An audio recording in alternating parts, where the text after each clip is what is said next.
Hi once again, everyone, and welcome to another University of Houston Alumni Association interview.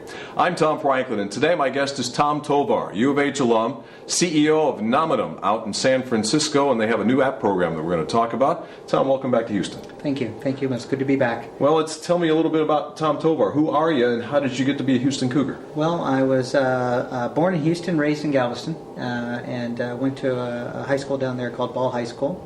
Wanted to stay close to home, and was lucky enough to apply and get accepted here. My mom is a University of Houston alumni as well, so it just made all the sense in the world. Was there any encouragement from Mom, or did you get to pick your own school? Well, there was throughout my youth, I'd say. I mean, she was a master's student and a PhD student here when I was just a little one, so she used to bring me to campus, and my brother and I used to run around and play here, so it's always been in our backyard and always been on our mind. And when I decided to go here, she got teary-eyed and was very happy about me coming here. So, got your bachelor's degree in finance. Yep. What kind of stemmed you in that direction as you got into high school and into college? A couple of things. So I was very fortunate to come here and to meet with the good folks in the Honors College. Dr. Monroe and Dr. Estes in particular, who gave me a shot to be a part of that program, and I think that really helped accelerate my own thinking about what I wanted to do and what I wanted to be.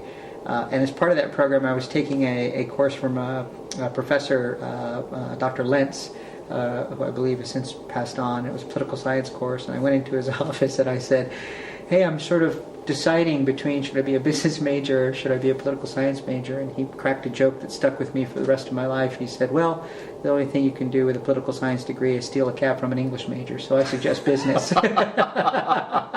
and so I think he was being completely facetious. In fact, I'm certain he was. He didn't mean it at all, but it stuck with me, and I decided to be a business major after that. All right, so he was one professor who made an impact in your life.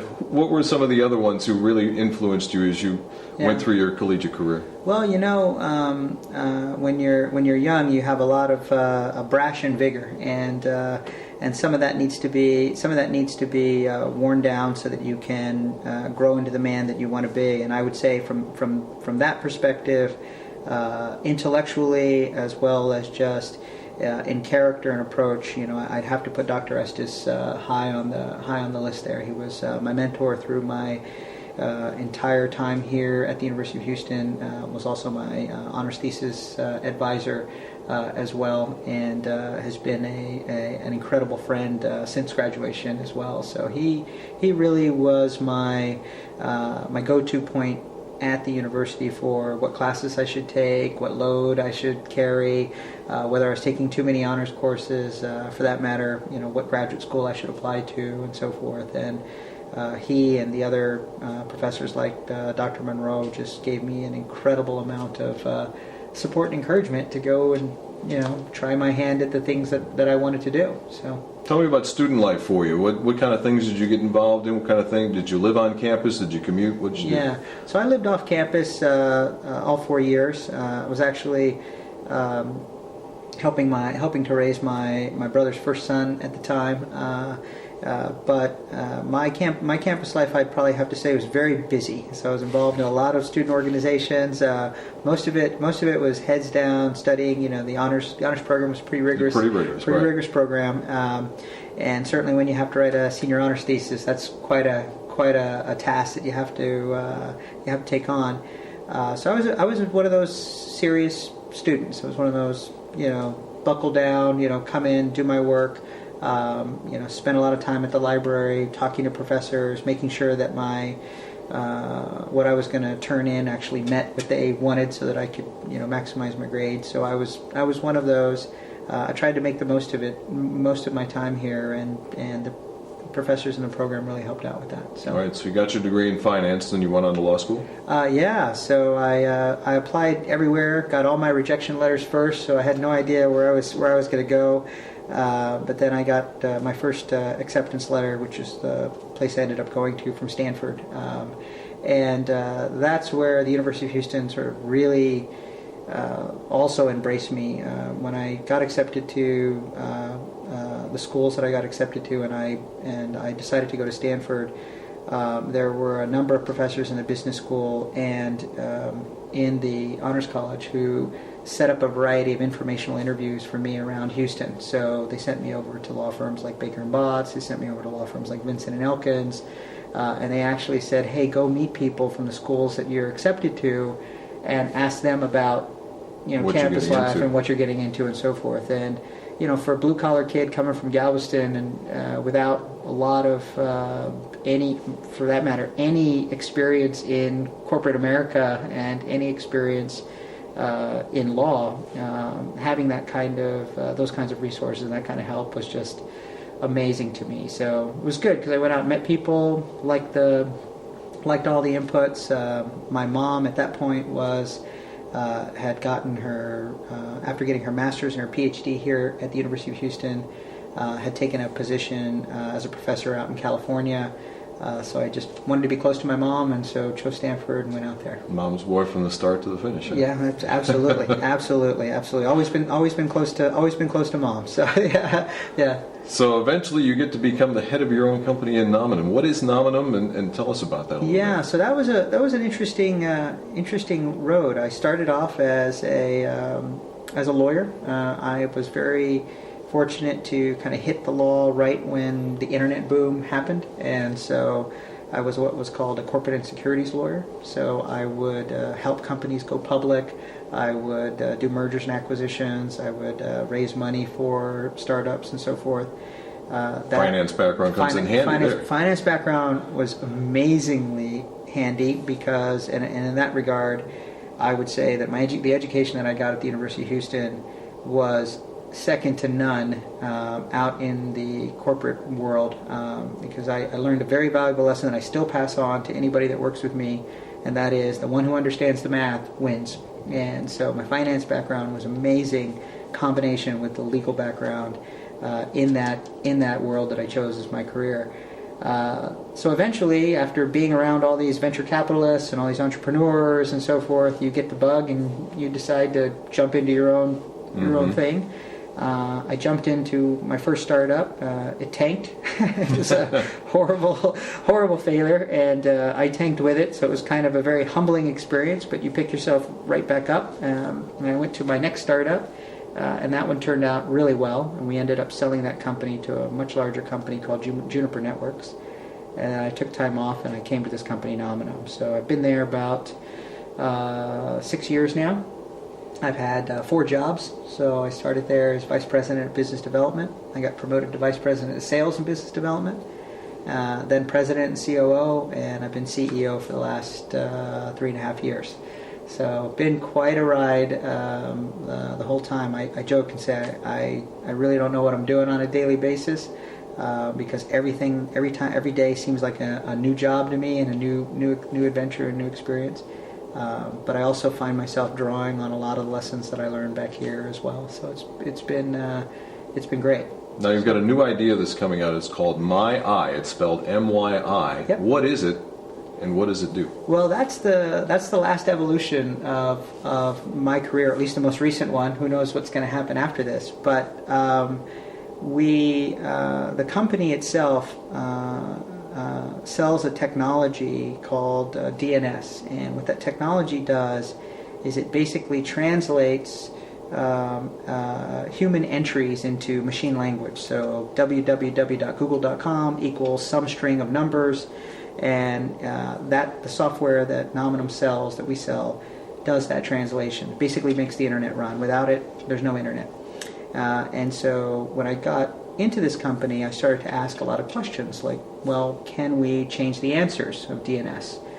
Initially, the response was no. If you change the answers, you'll break the internet. The entire infrastructure will come crashing down. Where would we be with a broken internet? Where would we be? Exactly. I mean, all of a sudden you have www.google.com equaling nothing. Blank page. Yeah, equaling blank page, or for that matter, equaling something that's not Google, and that upsets people and so forth. But I started to ask these questions and started to talk with my technologists about how might we change the answers for good. So we started looking at things like ridding the internet of truly heinous things like child pornography or viruses. Yeah, there's a lot of things out there that people in general sort of expect the internet to be free of, and so we started to really work with the large ISP community to kind of clean up the internet. But I didn't want to stop there, so I went into the proverbial cave, and I decided that the way to empower every single home on the planet would be to basically take this layer of the internet and democratize it. Basically allow any family, any household, to decide for themselves what comes in and when and how and under what terms into their home across the internet. And in order to do that, it sounds pretty revolutionary, but sounds pretty elaborate. Yeah, too. Exactly. It's a very complex task to do that. I needed a simple way that people could interact with that kind of complex system. And so I stumbled on apps. So I created 25 apps. Actually, I've created 40 apps. It'll be 25 in the first version. And anybody that has a mobile phone today knows what an app is. You know, it's those little things you click and move things around. And it's rare you find somebody who doesn't have one. Yeah, exactly. So I created 25 apps, and what these apps do is let you, any home, control their home internet. So not just a PC, but anything that connects to your home internet. So whether it's an iPad or an iTouch or a PC or a laptop or a game console or whatever. Or even your television now. Even your television, exactly. You basically can control your entire internet using these apps. And so there's apps in there that are for parenting. There's apps in there for messaging. There's apps in there that protect you from security threats, so like viruses and phishing and things like that. There's some fun stuff in there too. There's some prank apps and stuff like that. Yeah, I heard about an app called a Wink. Yeah. Talk about that a little bit. That's one of your fun ones. Yeah, right? Wink is hilarious, and so that was actually. I wish I could say I created that one, but one of our nobody will know. One of our wives. One of our moms and our mom wives in our company created that one, and she said, "Wouldn't it be fun if on my birthday, when my husband wants to go to ESPN.com, instead of him getting to ESPN.com, I take him to Tiffany's to kind of give him a hint about like what I want for my birthday or so forth." So we created an app. It's called Wink, and it basically lets you do that if you're. And it was really funny because one of the husbands actually used it to. He used two of our apps to kind of get himself out of hot water. His wife had done all this research for minivans, and so she brought him all this data, and he wasn't ready to have a minivan. So guys find it hard to do that, right? I mean, it's a pretty difficult decision to make if you're certainly if you're you at least have that image of yourself. Yeah, anyway. Exactly. If you're a red-blooded American, it's kind of hard to drive a minivan.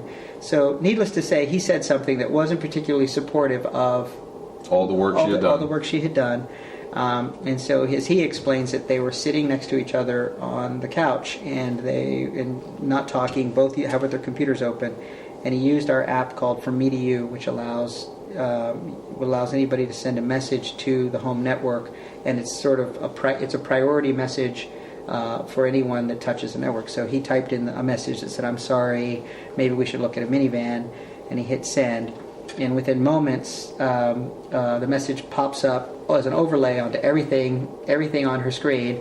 And he said he watched her, and she was a little confused at first, and then she turned to him and smiled and said, "Okay, that's geeky, but I forgive you." And he sent an email saying, "Now I'm going to use Wink to send her to the official website of the minivan we're going to buy." Okay. Sounds good to me. Yeah. So is this available now, or when will it be available, and how can people get it? Yeah, so it's going to be available in starting in a phased release model beginning in late May of 2011, and it will start rolling out over the summer. Once it's out on the public internet, you can just go to www.myi.com and sign up. You could go to that website, www.myi.com, right now and register to be a part of our first release. even without any marketing or anything out there, we already have about 15,000 registrants that have signed up and who want it.